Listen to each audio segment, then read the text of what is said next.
And next on the list, Alias.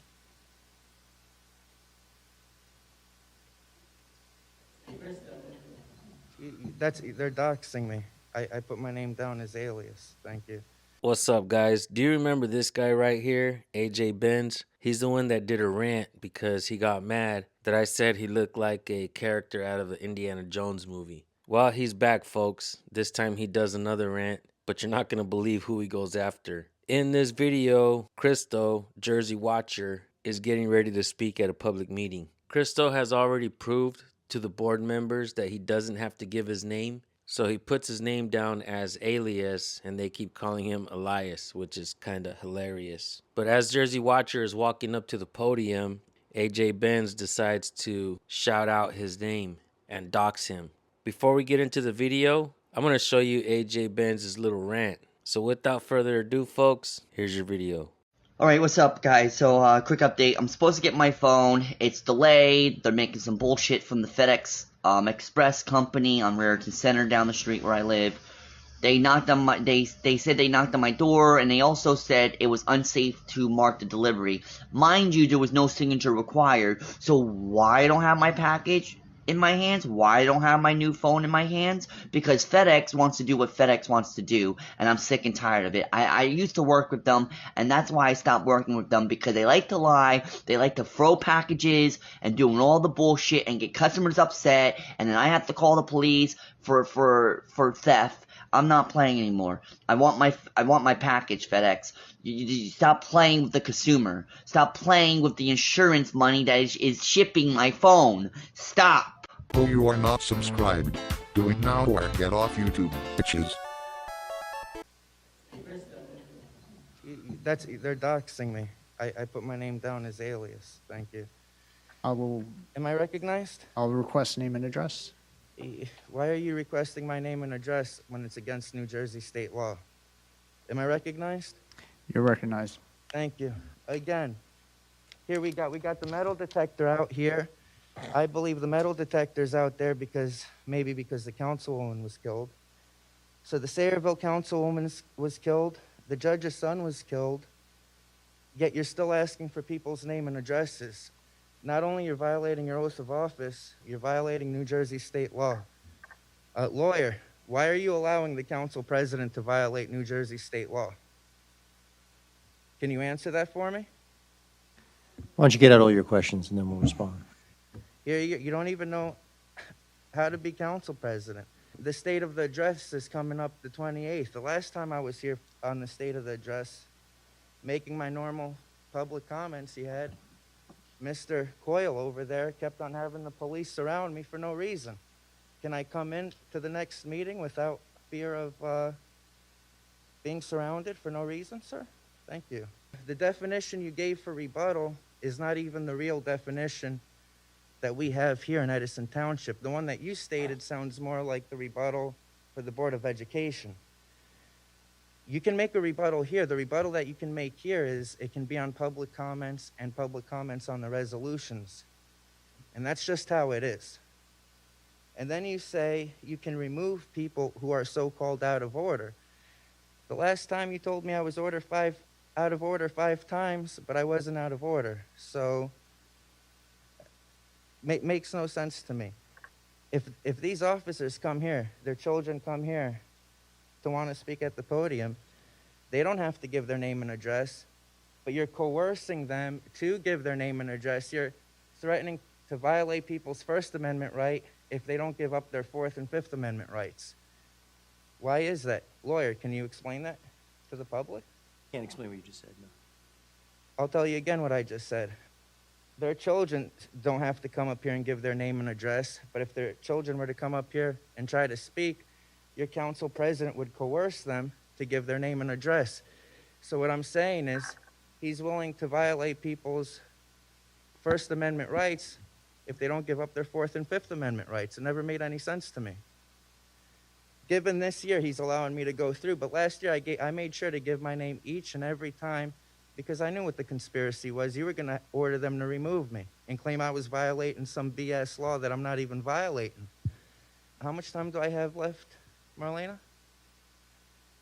Thank you very much.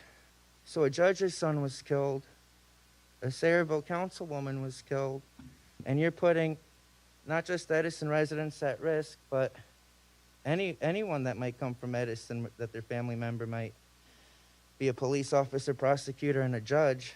Are you going to, at the next meeting, continue asking people for their names and address, even though it's against New Jersey state law?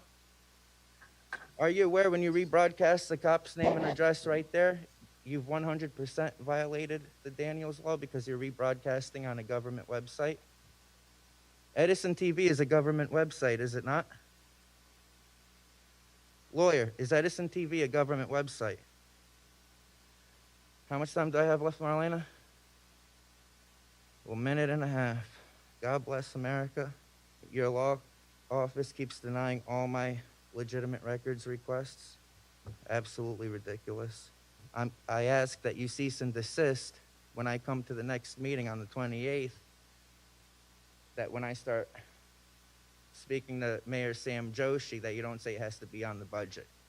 Because every single meeting has to have public comments at the end. Otherwise, they're violating the Open Public Meetings Act. John Pointer, you really need to learn how to do your job. And yeah, you don't care for your job. You violated your oath of office. You don't care for the U.S. Constitution. You don't care for the New Jersey State Constitution. You don't care for Robert's Rules of Order, all of which you took an oath to, which is why I'm going to file an ethics complaint on you for violating all that. Does anyone up there on the council like to speak to him when this meeting's done and say to him, hey, stop asking people for their name and address? You know, every time I had to give my name and address to Coyle, it ripped the insides out of me. It was like, I didn't want to do it. Why do I have to do something I'm not legally required to do? It's like you're spitting in my face. It's like I'm some mere mortal Speaker's time has that elapsed, has Council to do the President. master's wishes. Speaker's time has elapsed. I know that, sir. To our attorney, would you like Yes, to give some? certainly. I'll explain the name and address.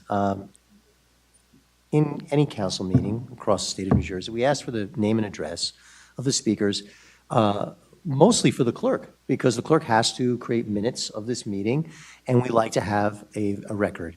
Council President, it's been your practice and the practice of council presidents before you to ask for a name and address. If an individual from the public believes that they have a reason not to give their name and address, we have not denied any speaker the right to speak. If an officer or a prosecutor or a judge wanted to speak and believed that they did not have to give their name under Daniel's law, we would never require them to do so, and we would still allow them to speak. So there is no coercion. It's merely a request of the presiding officer, in this case the council president. If an individual believes that they have a legal basis not to do so, we would not deny them the opportunity to speak. Thank you. Thank you, sir. With that, we are off the list.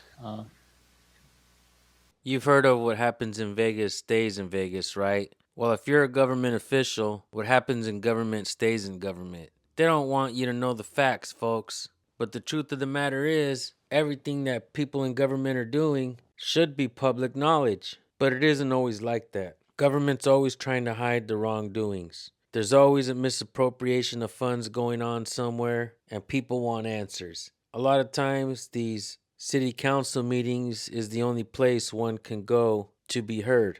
But the problem is, in Edison, New Jersey, these public officials are always trying to shut Jersey Watcher up.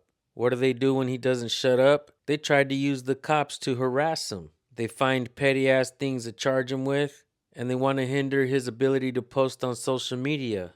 But folks, we all know who Jersey Watcher is. He's been demanding justice in Edison, New Jersey for a long time now.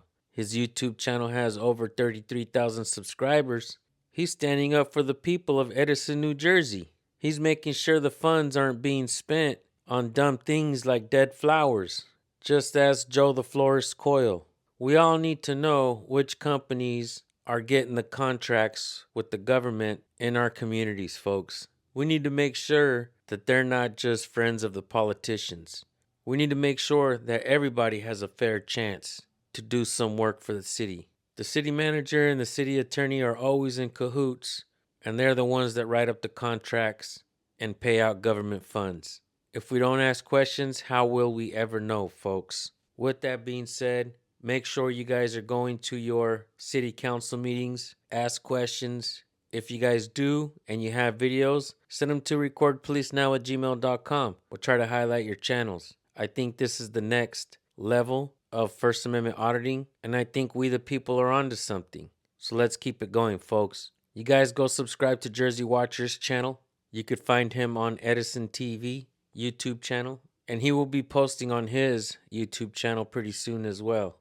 With that being said, thank you all for tuning in. Make sure you subscribe and hit the bell. We will be bringing you follow-ups. All right, folks, we'll see you all in the next video. Peace.